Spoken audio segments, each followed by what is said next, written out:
Saya sampaikan, Pak, kalau ada fitnah, tolong tanya saya. Kewajiban sebagai sekjen itu benar-benar clear and clean, nggak ada saya main-main uang. Silakan tanya semua calon kepala daerah yang tanda tangan rekom. Nggak ada ₹1 saya minta uang. Itu komitmen dan itu saya menyadari betul arti daripada suatu amanah. Itulah yang membuat partai ini menjadi besar. Tapi manakala orang maju pilkada diminta uang, kader sendiri, menyakitkan sekali menurut saya. Sebenarnya saya nggak mau ngomong. Sebenarnya saya nggak mau ngomong. Kalau nggak difitnah, saya diem orangnya. Cuma kritiknya sedikit aja. Masalah dinasti, ke depan harus begini. Kenapa saya harus difitnah gitu?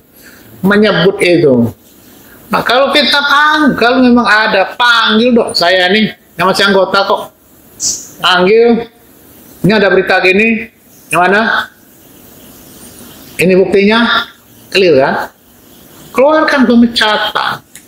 Nanti kalau nggak ada fakta, cuma disebut, cuma katanya. Ini kelakuan selama saya menjadi sekjen, selama ketua DPR, selalu difitnah. Nah, kalau difitnah internal saya nggak masalah.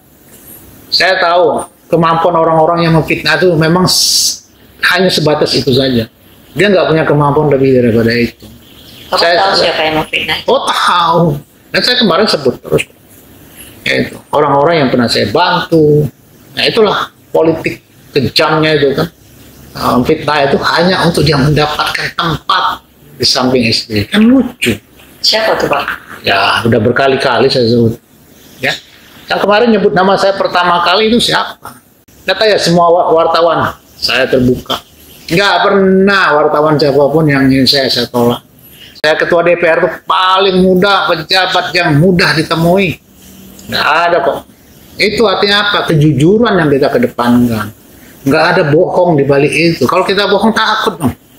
Nggak bohong takut kita ketemu. Tapi kemarin saya dapat pesan informasi dari salah satu ketua DPD. Mereka dipesan sama katanya sekjen pesan. Jangan serang Pak MA. Itu saya dapat informasi. Karena sepi nggak ada nyerang saya. Gitu. Saya juga sebenarnya nggak mau lagi. Tapi luruskan dong. Ini buat komitmen. Jadi misalnya oke, Pak MA kita akan selidik ini kalau memang tidak ada, ini fitnah kita akan tidak lanjut. Begitu, saya kan nggak akan saya bereaksi apa-apa lagi. Tapi kok nggak direspon? Saya bikin surat kok ke SBY. Bukan surat, apa WA. Ya walaupun saya anggota ya, saya kan ya dulu sekjen, saya pernah menangkan demokrasi, saya pernah ketua DPR. Orang lihat muka saya kan Demokrat. Orang mulai mukanya SBY. Makanya kegiatan-kegiatan kemasyarakatan yang melibatkan tidak sedikit jutaan orang selibatkan. Kalau itu dipahami sebagai investasi politik, orangnya harus dipelihara harusnya. Ini harus ada bangun komunikasi. Kan begitu harusnya. Saya kan terbuka loh, di forum terbuka. Saya sampaikan ada aktivitas kemasyarakatan yang bukan aktivitas yang ece-ece loh. Nah, kita bicaranya nasional. Saya kan membesarkan Demokrat bukan karena kekuatan partai saja. Saya bangun jaringan. Nggak ada kudeta. Partai nggak ada kudeta. Yang ada kait. Ya biasa ya, partai itu kadang mencari apa? Ya daya tarik ya. Mencari apa itu? Ya ada sensasinya. Ada satu diksi-diksi yang membuat orang tuh ada apa gitu. Diksi yang membuat orang tuh ada apa? Kudeta. Nah, diksi kan luar biasa. Kok kudeta Demokrat? Ada apa Demokrat kudeta? Itu kan padahal nggak ada istilah kudeta di partai politik itu. Yang ada kan kongres luar biasa. Dan kongres luar biasa pun diperkenankan. Itu konstitusional. Nggak ada yang ilegal. Sepanjang memenuhi persyaratan. Ya PSB 2013. Jadi ketua umum kan lewat KLB.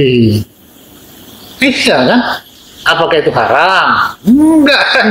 Nah itu diatur dalam anggaran dasar rumah tangga. Jadi nggak ada masalah sih.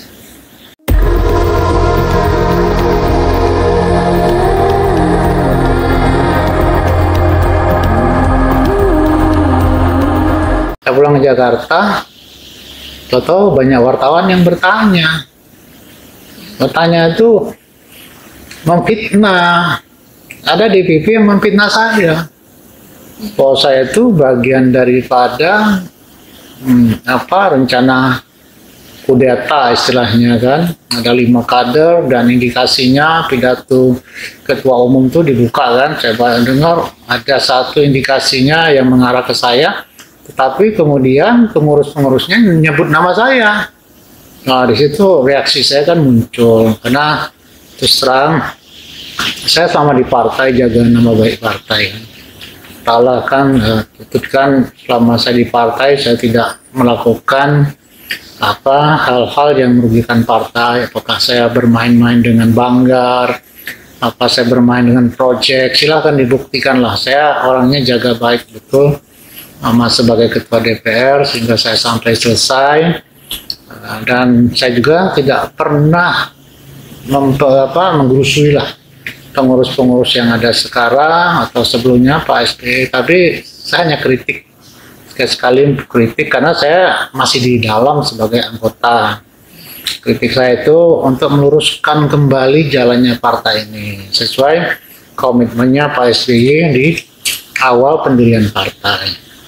Nah, itu yang saya selalu sentil. Bagaimana partai ini jadi partai kader, ya, punya ideologi gitu kan.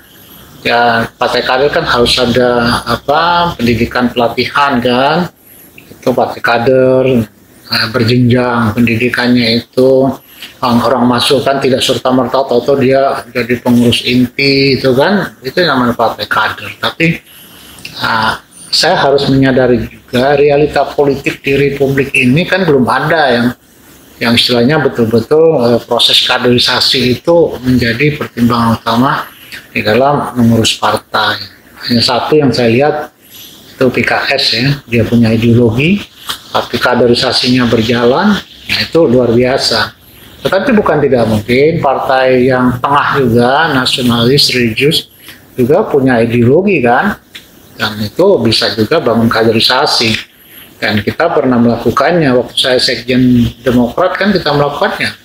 Kita lakukan pendidikan pelatihan, tidak 2 hari 3 hari loh. Kita selama 2 minggu kita lakukan diklat, dan kita berikan pemahaman betul kepada kader dari tingkat cabang. Cabang itu kita waktu itu mengundang setiap cabang itu ada 4. Ada ketua, ada ketua OKK, ada ketua pemenangan, ada yang perempuan.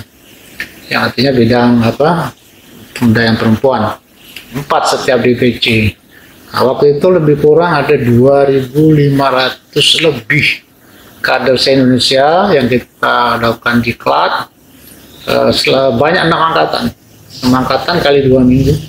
Kira aja kan berapa bulan saya nongkrong di atas kan, puncak sebelah sana kan. Itu saya hampir nggak kembali, dan itu saya pimpin sendiri pelatihannya. Tadinya pelatihan itu ya yang lama ini tidak pernah terjadi. Resistensi dari DPP kan ada, tapi tetap saya bawa ke Pak SBY, saya presentasi depan Pak SBY seperti outbound. Outbound itu kita 3 hari. Outbound itu maksudnya untuk menyamakan persepsi tentang perjuangan politik. Jangan orangnya ikut pelatihan itu sebagai bupati, dia melupakan bahwa dia tidak bisa kerja sendiri. Perlu kebersamaan. Itu diuji nanti dalam outbound itu. Kepala daerah tuh hampir nggak ada yang bisa menyelesaikan tugas karena dia kerja sendiri, merasa hebat. Tapi dengan outbound itu akan menghadirkan kebersamaan. Nah, disitulah baru masuk kepada konten pendidikannya.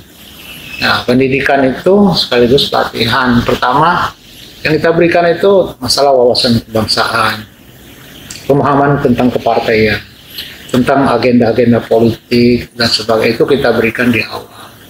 Nah, lalu berikutnya kita ajarkan bagaimana memanage partai politik, kemampuan manajerial yang kita berikan. Nah, yang ketiga, bagaimana memenangkan kontestasi. Nah, 3 materi pokok ini kita berikan. Nah, sebelum hari terakhir itu kita buat paper pemenangan. Bagaimana mereka memenangkan kontestasi di dapil mereka. Nah itu mereka buat, mereka gambarkan peta politiknya, mereka lakukan analisis SWOT ya, kekuatan, kelemahannya, tantangan dan peluang. Itu mereka buat sehingga mereka agenda-agenda partai itu menjawab persoalan-persoalan masyarakat dan itu mampu berkontestasi. Nah itu dibuktikan. Nah 2009 pemilu kita kan menang langsung, lompat jauh kan, karena mereka memahami cara menang. Mereka memahami cara memimpin partai. Mereka ngerti berpolitik, berpartai.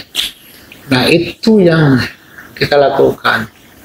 Nah, saya juga waktu sebagai sekjen itu, semua peraturan-peraturan partai itu saya buat.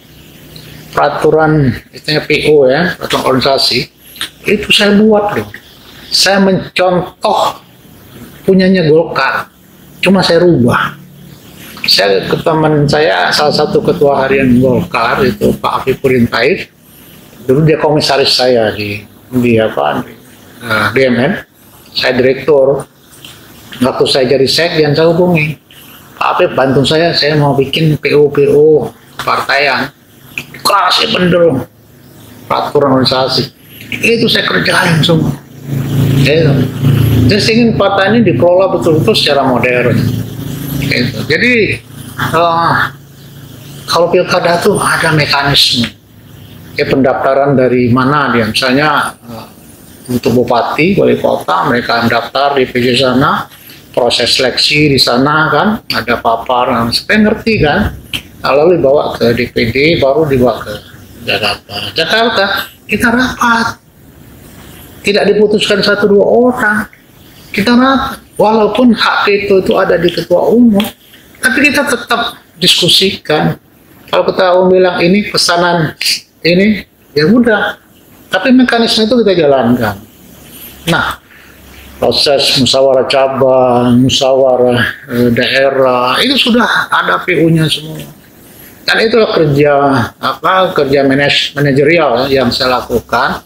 Karena pengalaman saya sebagai profesional ya di BUMN, kita siapkanlah untuk membawa partai ini menjadi partai modern.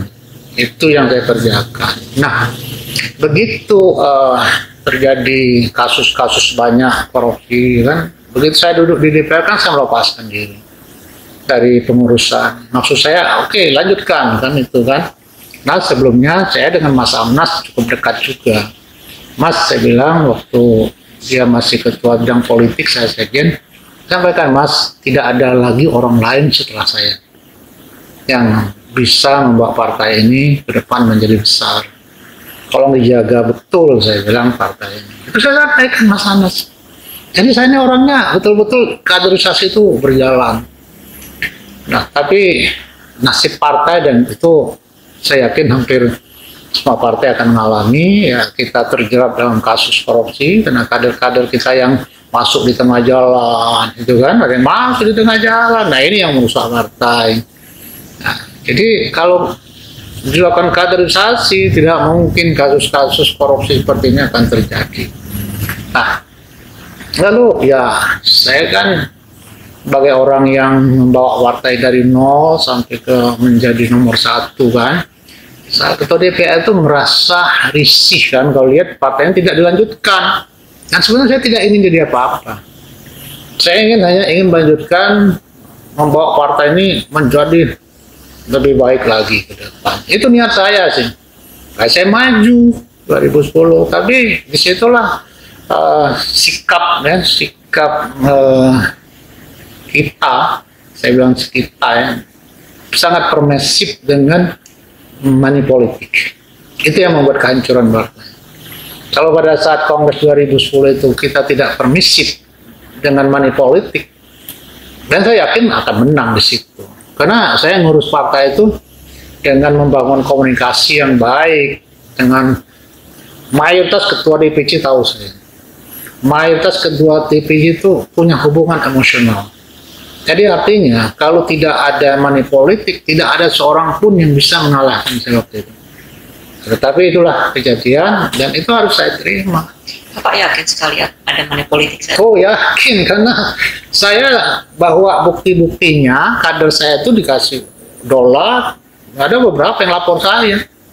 Dan saya bawa ke SBY, sampaikan, coba ini sudah bagus di mata publik, demokrasi di partai ini mata publik bagus.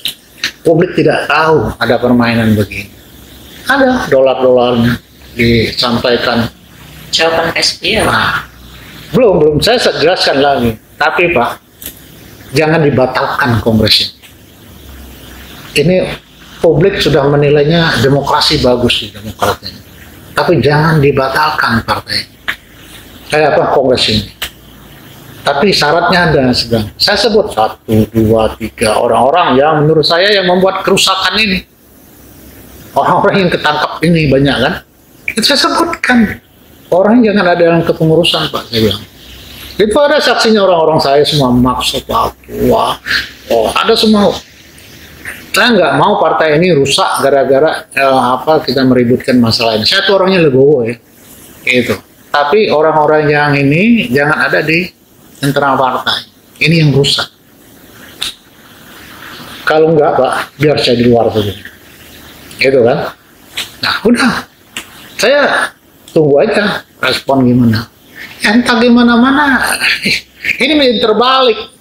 Saya dilobi oleh Syarif Hasan, Pak SBY, begini putusannya. Rupanya ya ini mereka ini sangat canggih ya strateginya bagaimana jadikan Ibas jadi sekjen. Jadi dengan Ibas jadi sekjen ya kan ada negosiasi akhirnya. Ya orang-orang yang saya sebut tadi ada semua. Itu kan saya dilobi ya supaya kita ya inilah sama-sama. Saya belum langsung terima. Saya kumpulkan tim saya, nggak banyak kok, di bawah 10 orang. Ada tawaran, bilang kalau tidak diterima, saya siap berhenti dari DPR. Saya sampaikan loh, ke tim saya. Saya ini orangnya punya idealis. Saya masuk partai ini bukan mau cari makan. Saya masuk partai ini bukan saya mau cari jabatan, enggak. Saya tadinya hanya ingin jadi pengurus saja. Saya nggak mau jadi apa-apa.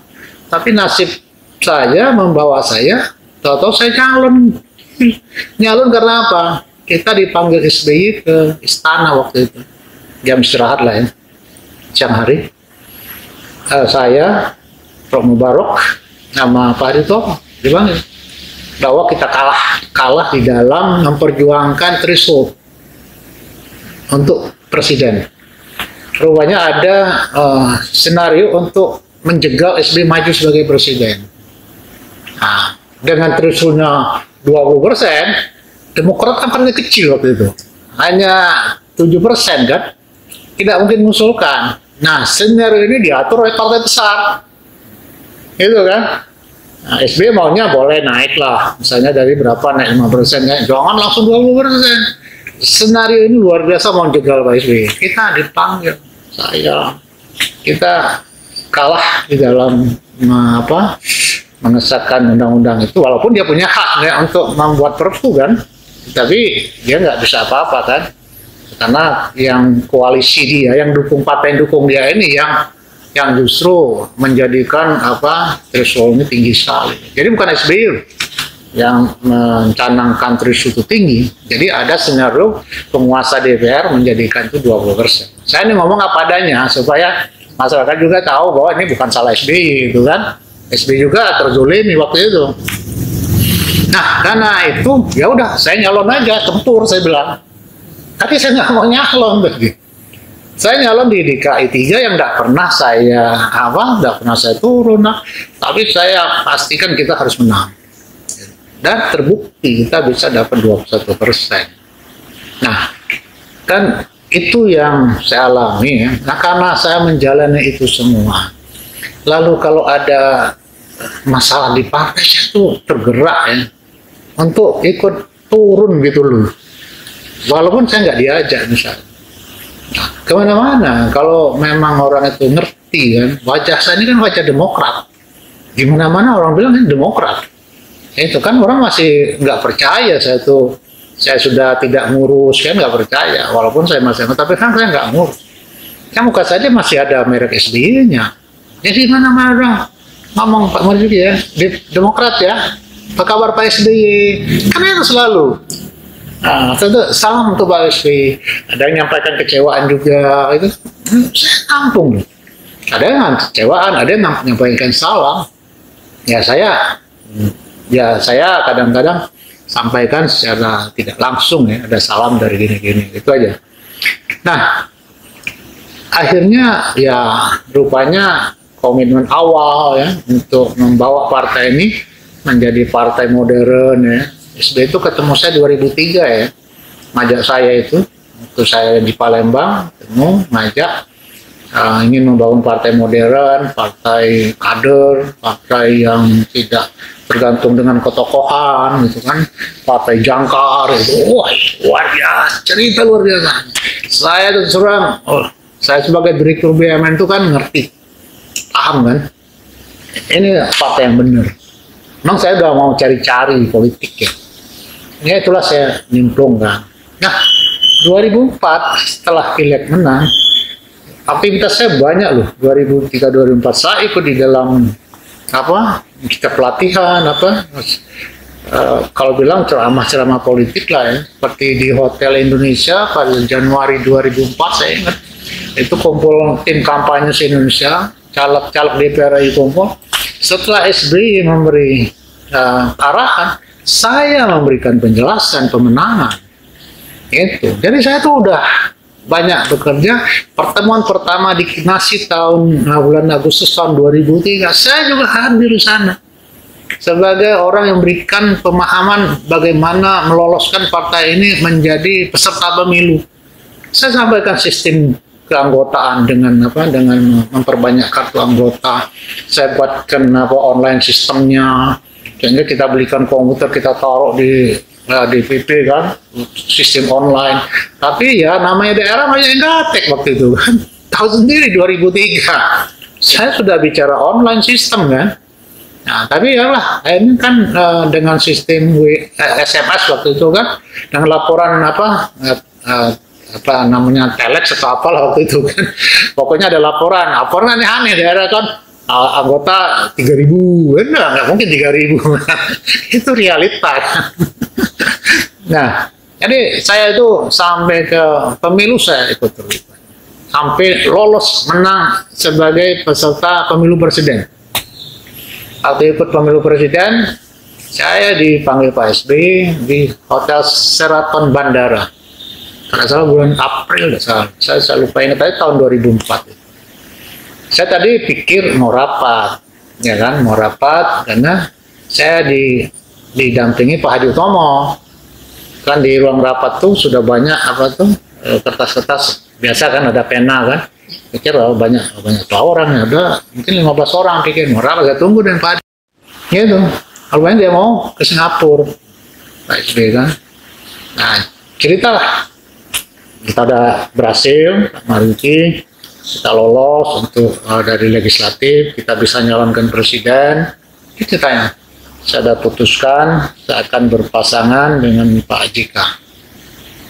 Pak Marzuki orang pertama yang saya kasih tahu pasangan saya. Kalimatnya begitu. Panjang cerita lain-lain. Lalu berikutnya saya tanya, gimana saya Pak? Saya kan masih direktur kan. Udah, ajukan berhenti saja. Udah, saya ajukan 2 hari, saya ajukan berhenti. Tapi setelah itu saya sampaikan, Pak, politik ini penuh fitnah.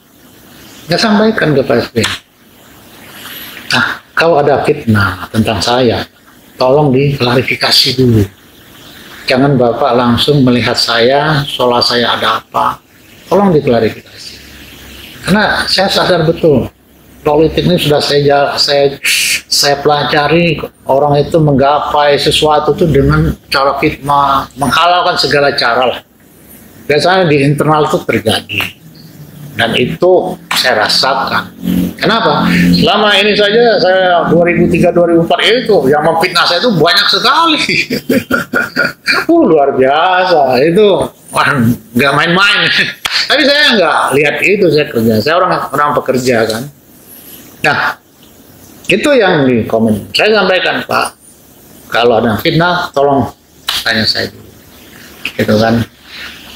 Nah itulah perjalanan ya, sehingga saya jadi sekjen, saya kerja dan sebagainya, sehingga partai besar. Artinya apa? Saya tuh nggak cita-cita menjadi pejabat.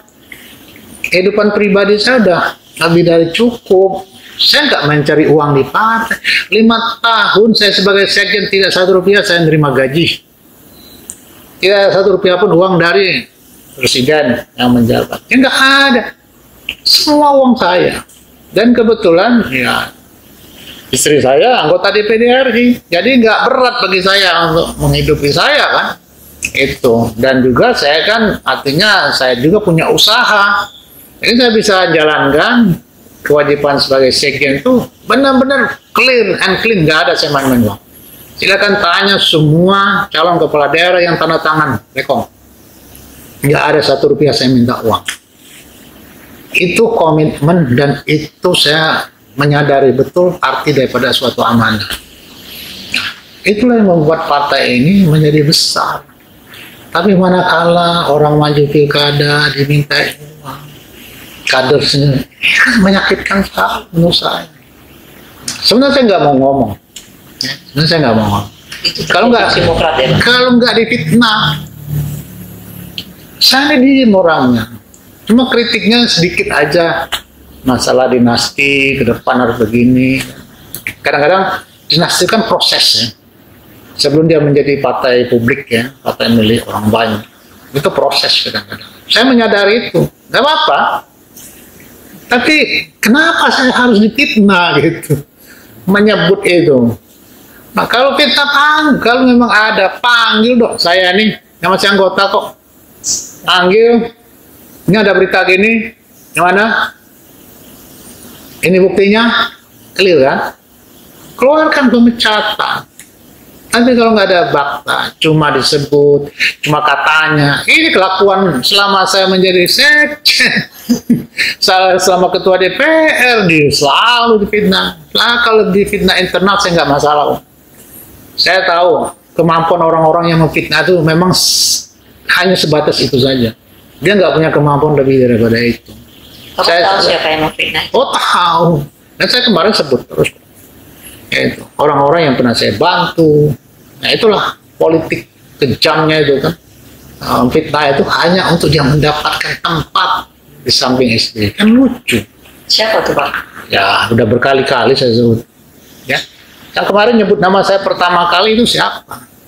Itu Syarif Hasan pertama kali nyebut nama saya di ruang publik. Karena dia tahu saya nggak akan respon. Karena selama ini saya tidak pernah merespon itu. Kemarin terpaksa saya respon. Jadi itu ya. Itu yang menyebut terbuka kali. Tanpa bukti, tanpa apa nyebut nama Marzuki Ali. Selama ini saya nggak pernah merespon dia. Dia mau fitnah saya diem. Banyak orang ngomong ke saya kok. Dan ini dia bilang Pak SBY, Pak Marzuki gini-gini. Ambisi mau jatuhkan Bapak. Luar biasa. Tapi saya nggak peduli. Karena itu internal partai. Udah. Bagian daripada apa dinamika di internal kita kan. Tapi tatkala itu masuk ruang publik, saya nggak main ini. Saya nggak bisa maafkan itu. Itu marahnya saya di situ. Jadi kemarahan saya itu jangan dilihat saya seolah saya benci dengan kepengurusan. Enggak, saya nggak marah. Makanya kalau Pak Ahy tidak bisa mengendalikan ini, kapasitas dia sebagai pemimpin itu yang saya pertanyakan. Saya hanya minta itu saja, saya nggak lebih. Buktikan dong dia sebagai pemimpin, kalau ada anggotanya yang melakukan kejahatan kalau sedang final, ya sanksi dong. Itu. Kalau memang itu mau ditegakkan aturan. Tapi kalau dia membela kadernya yang melakukan kejahatan, oke, berhadapan kita. Gitu. Saya begitu orangnya. Saya ini orangnya terbuka kok. Saya nggak pernah ngomong begini. Saya terbuka, siapa saya ngomong. Saya nggak pernah takut dengan apa, dengan hantu, dengan apa lah istilahnya.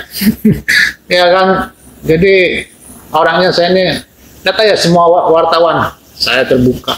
Nggak pernah wartawan siapapun yang ingin saya tolak. Saya ketua DPR itu paling mudah, pejabat yang mudah ditemui. Nggak ada kok. Itu artinya apa? Kejujuran yang kita kedepankan. Nggak ada bohong di balik itu. Kalau kita bohong takut dong. Kalau bohong takut kita ketemu. Berhadapan seperti apa Pak yang akan Bapak itu? Ya artinya kita lihat kan nanti. Artinya mereka sudah memperlakukan saya bukan sebagai anggota lagi. Mereka tidak lagi menghargai saya orang yang pernah bersama-sama. Itu kan. Ya mau apa lagi saya? Mau tetap begini saya? Ya nggak mau dia. Sudahlah kita mau apa gitu. Itu kan yang jelas saya akan melakukan langkah-langkah hukum. Nah fitnah itu berhadapan gitu. Kan saya bilang, kalau nggak diluruskan, tidak ada sanksi, ya saya akan lakukan langkah-langkah hukum. Atau alternatif lain kita lihat nanti. Gitu. Apa itu Pak? Ya, harus kita lihat nanti.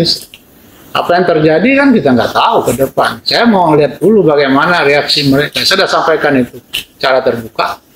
Tapi kemarin saya dapat pesan, informasi dari salah satu ketua DPD. Mereka dipesan sama, katanya sekjen pesan, jangan serang Pak MA. Itu saya dapat informasi karena sepi nggak ada nyerang saya. Ya, saya juga sebenarnya nggak mau lagi, tapi luruskan dong. Gini, buat komitmen. Jadi misalnya oke, Pak MA, kita akan selidik ini, kalau memang tidak ada, ini fitnah, kita akan tidak lanjut. Begitu, saya kan nggak akan saya bereaksi apa-apa lagi. Tapi kok nggak direspon? Saya bikin surat kok ke SBY, bukan surat apa WA. Pak SBY saya di fitnah begini, selama ini saya diam, tapi saya nggak terima ini di muka publik. Kalau tidak bisa dibuktikan, saya minta sanksi organisasi. Clear kok saya. Saya ini orangnya bukannya takut berhadapan, enggak saya Pak. Saya cuma kalau saya benar, saya berhadapan biasa-biasa aja. Bukan berhadapan mau berantem, enggak lah. Saya bukan orang yang nggak berantem ya, juga bukan orang yang mau. Saya nggak mau ngobok-ngobok. Pak SBY juga kasih jawaban nggak dari WA itu? Enggak dijawab. Artinya apa? Ya saya anggap positif dulu. Mungkin dia sedang teliti, sedang menyelidiki atau apa. Ya makanya saya tunggu. Saya nggak mau melangkah lebih lanjut sebelum itu ada keputusan. Tapi ya tentu saya mau lihat dulu sampai di mana. Masa menyelidiki itu atur lama kan gampang itu kok. Gitu.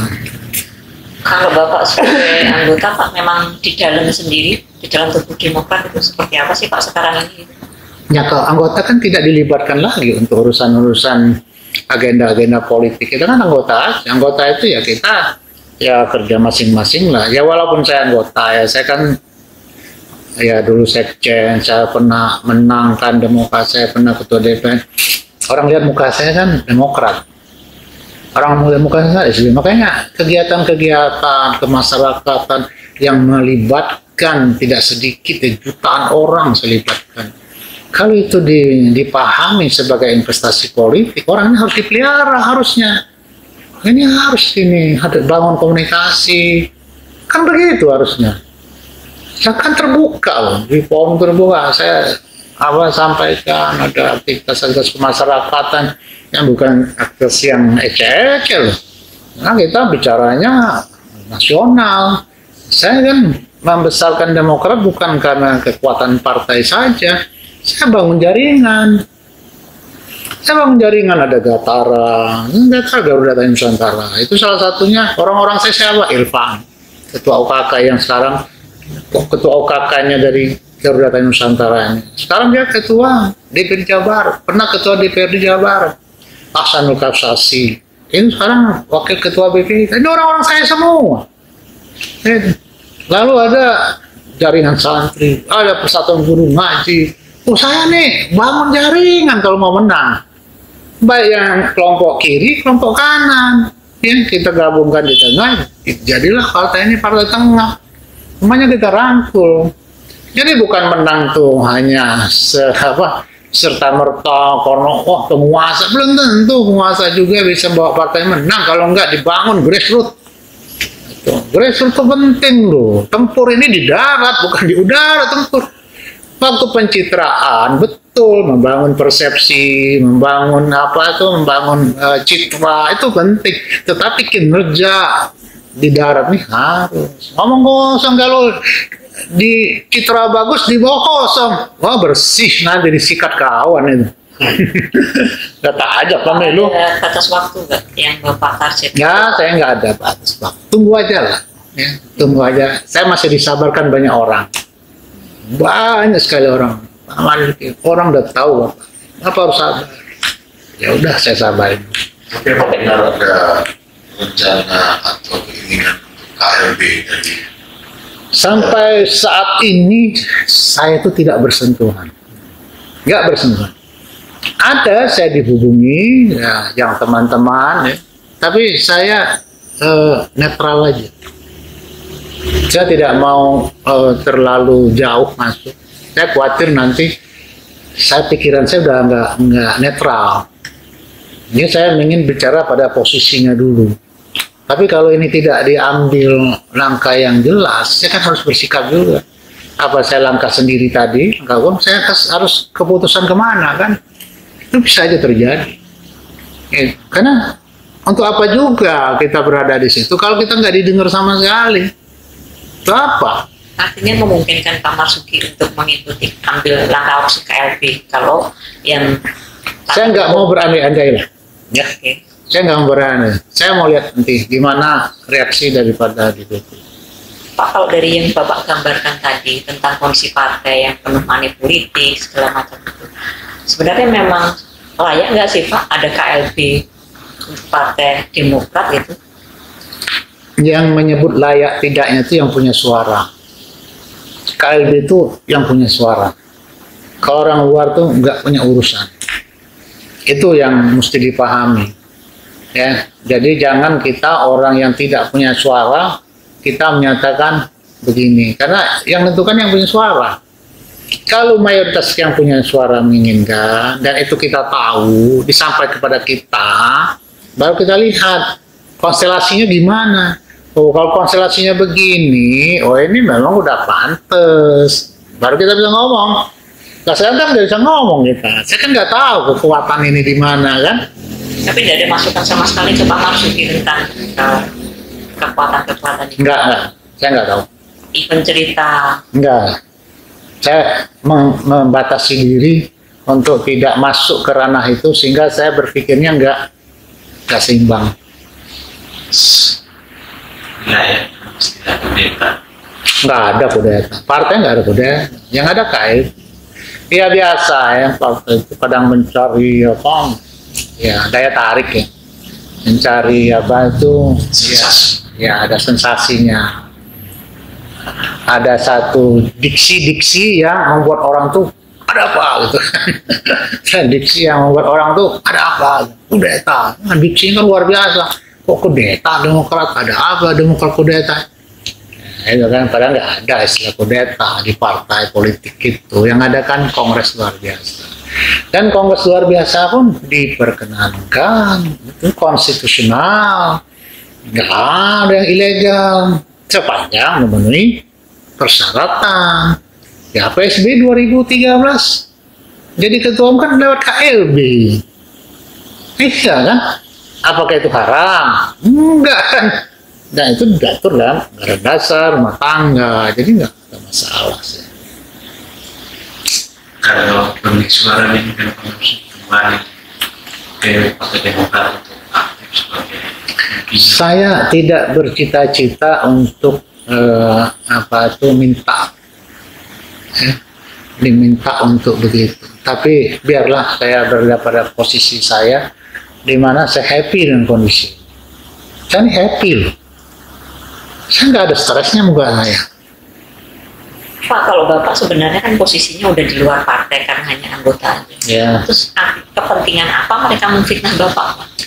Ya inilah karena kebiasaan ini Pak Marzuki ini kalau dipindah nggak akan melawan, dia orangnya, jadi mudah ya, itu satu ya, gampang ya, saya gampang karena selama ini saya yang selalu mencalon SBY kan saya, yang selalu mencalon dalam kongres ya.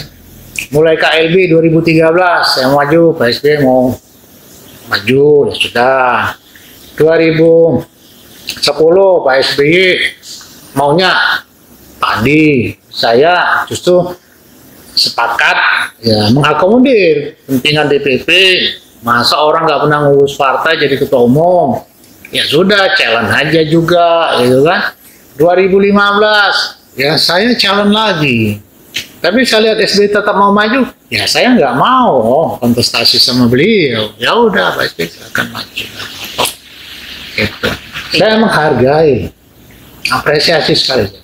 Kalau Bapak suka challenge, artinya apakah orang yang mau blow up itu saat ini sedang men-challenge Bapak juga untuk berhadapan-hadapan dengan Pak SBY? Ya dari dulu memang saya dihadap-hadapkan.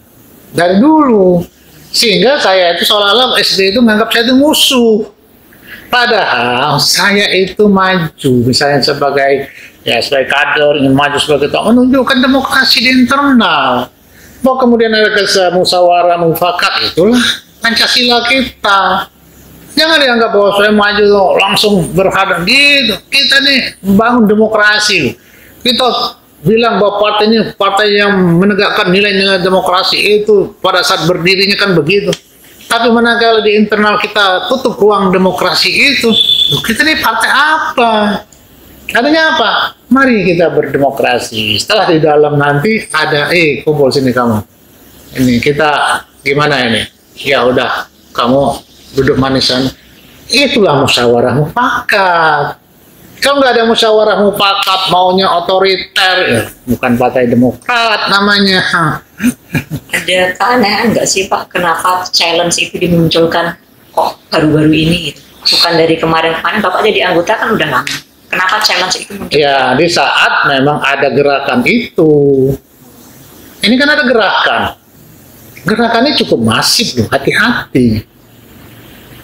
Gerakan dari internal atau eksternal yang cukup masif? Ini kolaborasi, nggak bisa internal sendiri itu menghadapi kekuatan ini kan nggak mampu. Pasti ada kekuatan eksternal yang ikut masuk.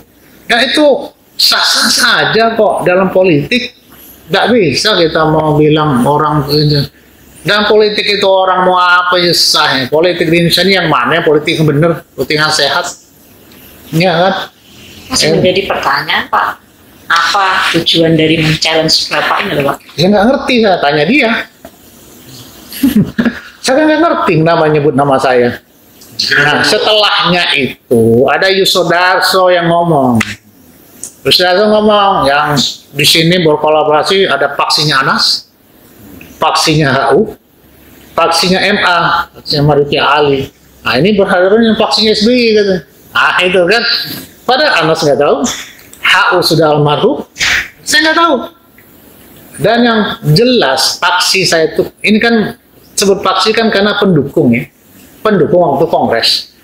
Paksi saya waktu namanya paksi HU itu adalah kami yang dulu dukung Hadi Utomo. Itu pada saat kongres 2005. Itu paksinya HU. Saya ini paksinya HU. Tapi kemudian kan kita di jalan kan pisah. Kita punya idealisme sendiri, Pak punya idealisme sendiri, sehingga jalan pun saya sering benturan kan. Nah, di paksi saya itu enggak.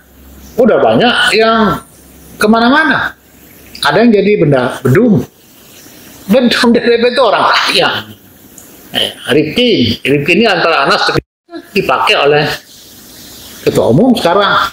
Ketua DPD, berapa ketua DPD orang saya? Iya kan? Minimal ada 3, minimal yang masih komunikasi saya. DPD banyak, dan tanya kepada mereka tuh pernah nggak Marzuki Ali ngajak mereka tuh untuk menjatuhkan AHY? Bisa tanya, itu orang-orang saya yang loyal. Ketua DPD NT itu orang yang paling loyal dengan saya. Bisa tanya ke dia, pernah nggak Pak Marzuki Ali itu nyebut-nyebut KLB, ngajak-ngajak KLB? Tanya dia. Karena yang bawa dia ke Demokrat, dia dulu direktur keuangan Jakarta Convention Center kan. Dia kerja dengan anaknya Mustowo kan. Nah, waktu saya masuk politik, saya ajak dia orang baik. Dia Kristen yang baik lah ya. Nah, saya bilang, Pak Jafri, gabung dong. Saya orang-orang baik. Orang-orang yang tidak mungkin makan di partai. Gitu kan. Nah, dia buktikan perjuangan. Dia sekarang jadi wali kota Kupang. Pak Nova itu kurang apa saya waktu konvensi presiden. Saya tahu konvensi presiden kan nggak mungkin saya bisa diusung jadi calon presiden. Tapi saya tahu Demokrat pada saat itu sangat terpuruk. Bisa-bisa nggak lolos loh. Ya kan? Artinya apa? Saya harus berjuang gimana Demokrat ini bisa lolos. Gitu. Saya keliling loh ke Indonesia. Bukan hanya untuk saya untuk jadi presiden. Nggak mungkin Marzuki Ali jadi presiden. Realita politiknya nggak ada. Saya orang Palembang. Harus ngerti ya. Harus dipahami. Ini saya kenapa saya berjuang itu? Karena Demokrat sedang terpuruk. Boleh tanya Pak Novai. Dia yang menerima atribut dari saya. Hampir setengah pesawat barangkali. Ongkos angkutnya saja itu di atas 500 juta saya bayar. Belum atributnya. Belum untuk Sumatera Utara. Belum untuk Sumatera Barat. Belum untuk Riau. Hampir se-Sumatera saya kirim.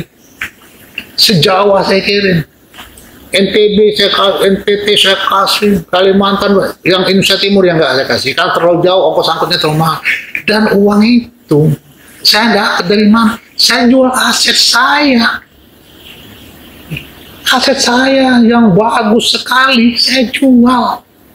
Hanya untuk supaya saya bisa bantu Demokrat bisa selamat daripada hilangnya ya dari perpolitik Indonesia.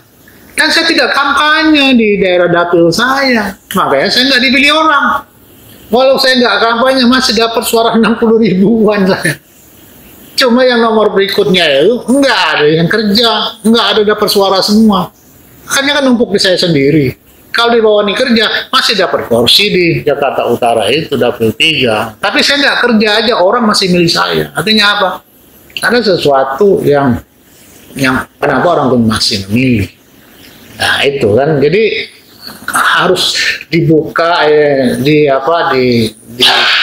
kupas tuntas. Tidak ada kecurigaan. Wah, saya tuh benar-benar mau ambil Demokrat jadi calon presiden. Gimana ujuk-ujuk orang Palembang bisa jadi calon presiden? Saya nih orang yang waras loh, rasional saya nih. Nggak mungkin orang Palembang dicalonkan jadi presiden melawan siapa? Nggak mungkin menang dah. Ngabis-ngabisin energi aja. Itu kan harus dipahami di situ. Tetapi, waduh, saya dimusuhi. Loh, saya disuruh ikut konvensi, tapi dimusuhi. Karena ada adiknya ibu kan, ada Edi Pramono ikut konvensi. Loh, kenapa harus bermusuhan? Jadi seolah-olah kalau ada Edi Pramono tuh nggak ada yang ke saya, lari semua, takutan. Oh, ini kok jadi begini partai? Saya merasakan loh, kok saya selalu berhadapan, padahal niat saya ini supaya partai ini besar. Itu. Kalau Bapak melihat sekarang ini, Bapak kan tadi pengen menyelamatkan partai supaya tidak terpuruk. Tapi kalau melihat partai yang sekarang ini, Bapak melihat akan terpuruk atau? Kalau persepsi yang dibangun cukup berhasil. Tapi persepsi ini kan harus didukung dengan gerakan darat. Kan persepsi yang bangun cukup berhasil. Agak naik kan sekitar 8% sekarang. Sudah masuk dalam 4 atau 5 besar ya, perlu diuji juga. Tetapi kalau kropos di bawahnya, ini akan hilang nanti, kempes. Itu. Ya, saya kalau dari segi pencitraan oke, Pak SBY jago loh. Tapi kalau partai tidak dibangun militansi ya, kalau soliditas sampai ke akar rumput, nanti blank dia, nyesel. Gitu. Nah itu lemahnya nanti sana. Dan itu tidak dilakukan saya. Lemah sekali. Kelemahan itu tanggung jawab siapa? Apa? Kelemahan itu tanggung jawab siapa? Ya, pastilah kan tanggung jawabnya ketua umum dong. Masa yang lain disalahkan? Jadi jangan main di tataran udara saja. Ya. Waktu kita itu ada pemain tataran udara, Pak SBY membangun citra kan, bagaimana citra politik. Tetapi kita di bawah ini silent operation terus bergerak. Tidak ada satu partai pun yang buat konsolidasi sampai anak ranting, kecuali Demokrat pada saat saya. Kita sampai anak ranting. Gitu. Bapak tadi bilang bahwa Bapak tidak pernah mengajak kader-kader Demokrat untuk KLB. Tapi kalau pertanyaan balik, jika ada kader-kader Demokrat mengajak Bapak untuk sama-sama ikut KLB apa? Ada beberapa yang hubungin saya, tapi saya bilang saya sampai saat ini belum memutuskan apapun. Mereka bilang Pak Marzuki kembalilah ke dalam, ikut sama-sama membangun lagi partai. Saya bilang saya sampai saat ini belum memutuskan. itu dari DPP atau DPD atau Ada yang DPP. lantas bagaimana Bapak tadi menyebutkan bahwa pemimpin itu harus turun ke darat? Terus apa yang dibangun oleh pemimpin Demokrat yang saat ini Bapak melihatnya? Ya, pemimpin itu kan kolektif kolegial. Ya. AHY itu bagus ya. Pendidikan di TNI-nya bagus, akademiknya bagus, kuah pengalaman mungkin yang belum cukup. Tapi sayangnya di bawah itu tidak ada yang orang-orang yang matang dalam berpolitik. Nah ini yang kelirunya. Ya harusnya dia mengkombinasikan kader yang pengalaman dan itu namanya pengkaderisasi, pengkaderan, kaderisasi. Kalau di bawahnya ini semua dianggap muda itu kekuatan, betul muda itu kekuatan. Tapi jangan salah, semakin senior kita, kemampuan membangun strategi itu sangat penting. Artinya strategi lapangan itu kan kalau tanpa pengalaman kan nggak mungkin terfikirkan kan. Sebenarnya bagus, tapi kalau nggak dibantu dengan orang-orang yang punya pemikiran juga tentang bagaimana memenangkan pertempuran ini kan nggak bisa juga kan. Ya bagus kan tataran udara, wah luar biasa, tapi tataran bawah kalau nggak dibangun nggak bisa. Saya sampai pelosok-pelosok Pak, saya ada di mana-mana. Waktu saya jadi sekjen, saya nggak tidur di tempat dan saya kerja di partai itu luar biasa loh. Sampai jam 12 malam, jam 2 malam badan saya ini kalau nggak kuat dah rontok menggali ya. Karena orang-orang DPR itu ke kantor itu setelah maghrib semua baru muncul. Ada yang 9 malam. Ya saya sebagai sekjen partai yang penunggu rumah harus melayani. Pagi-pagi orang dari daerah sudah datang. DPC datang ke kantor minta inilah. Jadi saya terpaksa jam 10 pagi saya ke kantor, udah sampai jam 12 malam. Lebih dari 12 jam saya berada di DPP. Hafal betul itu. Itulah yang saya bilang ya, orang yang mengayomi. Dengan elit-elit kita ayomi, ya mereka datangnya jam 7, 8, 9 malam, ya udah saya nggak mau ada di sana. Jangan yang dari daerah-daerah datang pagi, ya sudah terhadapin. Tidak ada kesulitan untuk ketemu saya kapan saja, di mana saja, waktunya saya bisa ketemu. Di rumah kadang saya terima, di kantor juga saya terima. Nah itu yang membangun hubungan emosional. Hubungan emosional lekat loh sampai sekarang. Ada yang kemarin karena dia disingkirkan, Pak, saya ini disingkirkan dari dia di PAW atau apalah di PAW. Udah kamu masuk Gerindra. Tadi nanti sekarang. Di Gerindra jadi di NTB itu banyak yang Gerindra berhasil. Nah mereka orang-orang hebat, orang-orang baik. Dan itu yang saya pesan Mas Anas, Mas, jangan karena kita kontestasi ini membuat di bawah ini dihabisi. Nah, itu salah satu kecewaan saya Mas Anas. Orang-orang saya tuh banyak disikatin juga waktu Mas Anas itu. Ya. Ini saya sampaikan ke publik biar tahu politik itu bukan politik sapu bersih, nggak begitu. Orang-orang bagus ya dipakai. Saya nggak pernah ganggu kan orang-orang saya yang bagus. Saya grogoti HI kan nggak pernah. Justru saya dukung aja. Ya kan orang-orang itu kan tanya Pak Nova pernah nggak saya hubungin untuk begini, nggak ada, biarkan dia loyalitas kepada ketua umum. Saya tanya Pak Jeffrey, loyalitas kepada ketua umum. Tanya Irfan Jawa Barat, dia loyalitas kepada ketua umum. Nggak ada sekalipun saya komunikasi. Saya jaga loh, walaupun kita punya hubungan emosional, saya nggak pernah ngajak mereka melakukan kejahatan. Kejahatan demokrasi itu nggak boleh. Nah itu, kejahatan demokrasi karena hati yang dengki, iri itu nggak boleh. Harus jujur kita katakan itu. Artinya apa? Kalau kita mau benar yang bangun partai ini betul-betul rasional, kita kritik rasional, logik itu kan. Jangan kita ngajak orang, pokoknya hajar. Nggak bisa begitu. Nah, partai habis kalau begitu. Kalau harus diperbaiki Demokrat saat ini apa yang harus diperbaiki Pak? Ya komunikasi kepada bawah ya sampai DPC dan bangun kaderisasi kepengurusan sampai anak ranting, perkuat konsolidasi. Itu pencitraan oke, udah bagus. Udah jago lah ya kalau pencitraan di media ya, itu udah bagus. Tapi konsolidasi sampai anak ranting itu harus dilakukan. Dan berikutnya, kalau namanya kaderisasi, harus ada pelatihan terstruktur, berjenjang, ya, berkelanjutan, gitu kan, jangan terputus.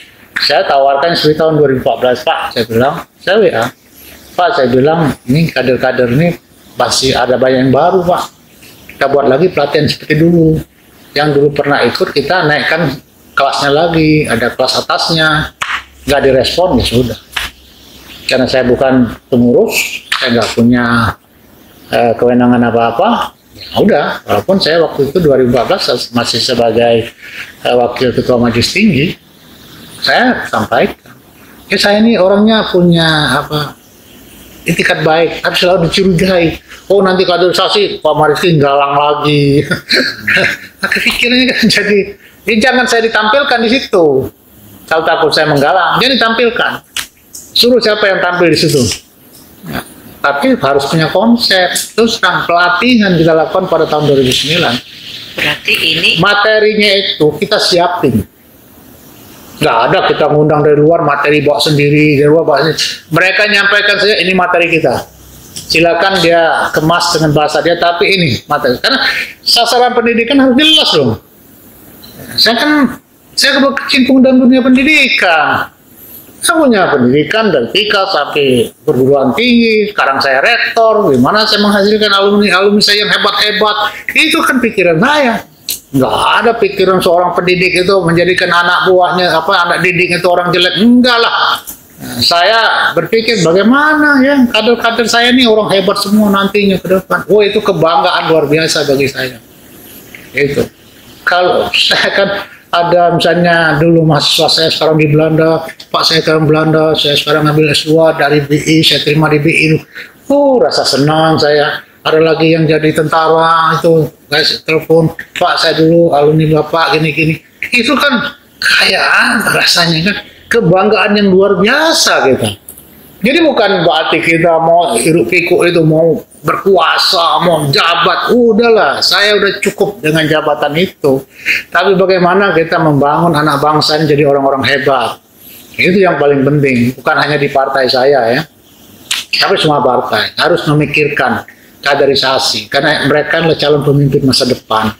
Kalau yang tidak dilakukan, maka yang akan datang adalah pemimpin-pemimpin yang dibayar. Karena dibayar masuk, kapitalis masuk, bayar, si A jadi, hancur negaranya. Tapi kalau dia kaderisasi jelas, semua partai yang melakukan, pemimpin ini sudah kedepannya pasti terukur. Dan pasti negara ini berubah. dari yang Bapak ceritakan tadi, Pak, nggak ada Bapak terpanggil untuk melakukan perbaikan pada partai? Ya, saya sekali-sekali kan saya sampaikan, tapi ya saya tidak punya kewenangan itu. Saya rasa cukup sudah melakukan itu, tetapi kalau saya dipanggil untuk memberikan pandangan pendapat, saya akan kasih pandangan pendapat. Tetapi kalau misalnya saya, oh Pak Mariski, kamu jadi ini, udahlah saya sudah cukup, misalnya kan. Tapi kalau saya diminta pandangan gimana membangun bangsa, saya ini rektor loh. Saya ini diskusi di mana-mana bagaimana menjadikan anak bangsa ini orang-orang hebat. Alumni-alumni yang bertakwa itu kan, alumni yang cerdas, yang Pancasilais itu sudah kewajiban lah ya. Artinya tidak hanya Demokrat saja. Saya sebagai ketua DPR pun saya datang di PDIP, ada acara di PDIP sebagai ketua DPR, saya jelaskan masalah kaderisasi, masalah pemimpin masa depan. Itu kewajiban. Ya, jangan dikira kita itu ambisi pribadi. Lihat kalau bilang ambisi pribadi, jadi orang melihat itu terlalu cetek. Lihat Pak Marjuk ini apa sih kan? Banyak sekali. Ini bisa investasi politik kalau bisa harus berpikir begitu. Saya punya mahasiswa banyak. Saya punya jaringan asosiasi perguruan tinggi swasta se-Indonesia. Mereka itu dekat dengan saya semua. Saya tanya kemarin di grup, kalau saya terjun lagi ke dunia politik setuju nggak? Hampir 100% dukung. Pikir aja, artinya apa? Mereka tuh tahu saya. Mereka bilang, Bapak perlu perbaiki politik ini. Bapak masih perlu politik. Saya cuma memancing aja. Mancing loh. Itu bukan hanya di perguruan tinggi swasta. Saya punya grup juga di rektor-rektor perguruan tinggi negeri.